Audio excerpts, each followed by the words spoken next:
You know, Jean-François, I have this sort of nagging feeling that I should perhaps start our segment by saying, so did you have trouble getting served in French anywhere today?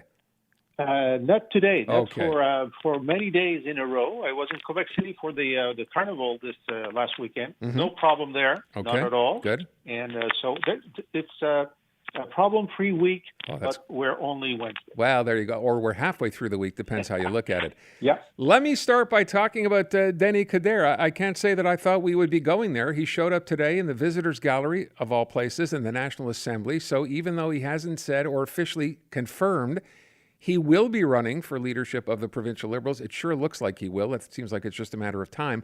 But I want to know what you think about this idea. He's launching his No Merci campaign, this slogan that, of course, was the slogan back in 1980 during the first referendum, because he believes, or he says, he sees this issue, right, sovereignty, as the defining issue in the next provincial election. What do you think of this? Well, if the trend holds, he's right. Because if the PQ is still leading in the polls at the time of the general election, then the issue will be, do you want a PQ government that will hold a referendum during the mandate? And the PQ will talk about this and try to talk about other things. And the other parties will only talk about this to try and get the anti-referendum vote. And the anti-referendum vote is greater than the anti-independence vote. I've learned this in my many years trying to convince people of independence and referendum. People would rather have independence than to have a referendum. Whatever the case, I mean, what Denis, I told you before, I am absolutely certain that Denis is running. And now he's taking steps to take all the air from the Liberals' room. I mean, he's so present, taking positions that are easy to understand, that are clear, that could be controversial in some cases, like he went out in favor of the third link today for cars. But certainly he's sucking up the oxygen from the Liberal room. You know, he also today came out, and he said this before, that he supports Bill 21 and the use of the notwithstanding clause, and that is in direct contrast to the Liberals' stated position here. Well, it's in direct contrast of the position he had when he was mayor of Montreal. At that time, granted, the Charter of Values was more ambitious than Bill 21, but at that time he had said that he would make sure that the law didn't apply to Montreal, which would have created some kind of a kerfuffle. Let's put it this way. But now he decided to switch on this issue, probably because he sensed that if he wants to gain traction outside Montreal, within the Francophone community, he has to at least go there. I'm surprised that he did that because I thought it was a core value of his, but I may have been wrong. You know, as I mentioned Denis Coderre, I want to as well mention a gentleman by the name of Nicolas Tétrault today was on the show or on the station with Elias this morning. He's a former Péquiste. He says he voted yes in the last referendum, and he says that ship has sailed and no one cares, and that's not going to be an issue. And yet he's a former Péquiste. So what's your consideration there? Well, I don't think that he's a significant force in the race for the Liberal Party. He has no roots in the party. He's not identified as a Liberal. Actually, Jean-François, he says that's, for him, he realizes that's an issue, but he said that's really what this Liberal Party needs. They need someone from outside, not someone from inside. Well, I remember there was a race between Raymond Bachand, who was the Liberal, very apt finance minister, and he was shunned by Philippe Couillard because a number of Liberal militants thought that he was not a real Liberal, having come from the PQ fold. So I don't think in the Liberal Party this is in any way an asset. So I don't think it's significant what he says or does. And he says he wants to merge with the Conservative Party. I'm not sure this is going to fly either.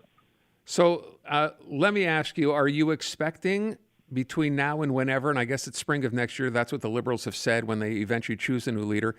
Do you think there are people outside just biding their time waiting, and there are actually people who do want this and we just don't know about them? Or do you think this is the kind of job nobody wants?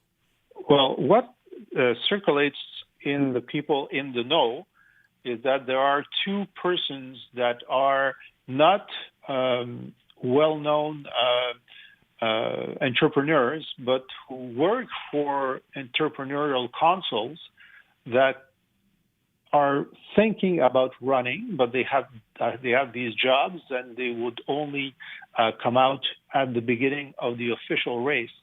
But knowing, I'm not sure enough to say their names, but if that is true, they would be a very small spot in the large shadow of the Nicodère.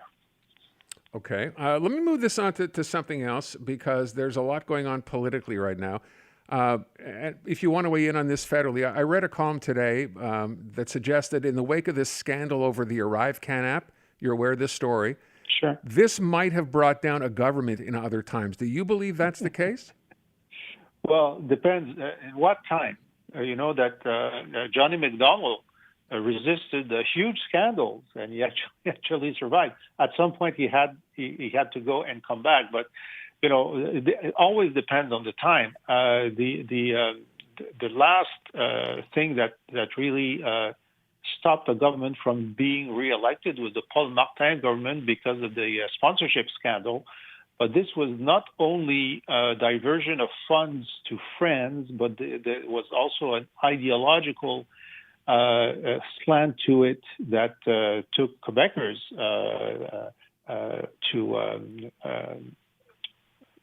that pushed Quebecers to be very discontented about Martin. So, well, we don't know.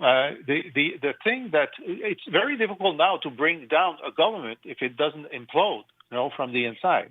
And a minority government that is still held by one of the opposition parties. You could wonder, will the NDP at some point decide not to be associated with the captain of the Titanic in the last stages of the sinking?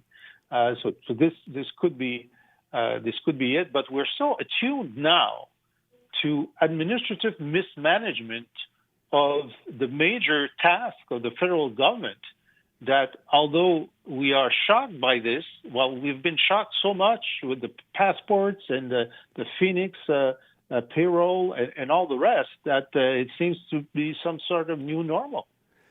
Last thing I will ask you, not to do with this, but to do with something that's going on in Quebec City now that so many people don't understand why this government is resisting it, is the changing of that blood alcohol content issue from 0.08 to 0.05. And the resistance that this government would have when we are the last in Canada to want to go that way. Why do you think this is happening? Regions. People in regions are saying, listen, we don't have the subway or the buses. If we go and drink, we take our cars, and sometimes it's two villages away. And so let us live and let live, and let us take our 2 beers or our 3 gins and come back without being fined. That's the argument. I come from a region, Tetrian Mines, and I find this very hard to take.